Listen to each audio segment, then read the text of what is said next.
if you were a player right now, as a leader of a locker room, what would you do? You know, it's I've been thinking about that because, people ask, what would you do?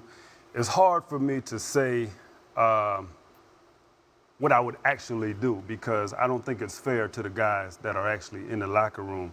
For me to be sitting here, in my new role, not being in the locker room, not being a current player, to say, man, if that's my own, I don't want to use that word. He's the CEO of the team, what I would actually do in that instance because, that's the easy way out, for me to do it now here.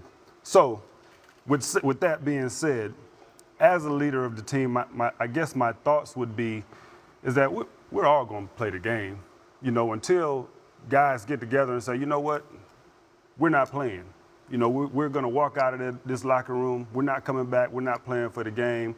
We're going to play in the game. You have to do your job, and your job is to play football. When you look at these guys out here on this field, they don't want to be talking about this. These guys they play football. They've been playing, a lot of them have been playing football since they were 7 years old. That's what they want to go out there and do. They don't want to have to come to work and to hear comments that their CEO, compared them to inmates. And this all goes back, in my opinion, it goes back to Colin Kaepernick and what he was kneeling for. It was about social equality. It was about everyone being treated equally and fairly. And you don't want to hear that your CEO of your team looks at you as an inmate, because that's what Colin Kaepernick was saying. He was saying, hey, man, we're treated unfairly out here in these streets, and this is not the way it should be. So for the players, it's a tough situation to be in. We understand that McNair came out and gave his apology, and you have to take it accordingly. Some people are going to agree with it and accept it, and some are not. It's just a tough situation to be in, man. I don't like it for my guys at all, man. It's sad, really it is. What's crazy that these owners in professional sports think they own us as the players.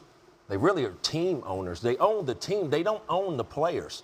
And I think that's one of the biggest things. We were talking in our production meeting this morning about each and every week, week 8, since Colin Kaepernick protested last year. Why can't we talk football? This is the 8th week of the National Football League. We're still talking about racism and protesting. We should be talking about sports and get ready for week 8. But unfortunately, we're sitting here still talking about racism. So until we nip it in the bud, I don't care how many billions of dollars you have. What your net worth is, what you're worth. Until we nip this thing in the bud, and it starts at the top.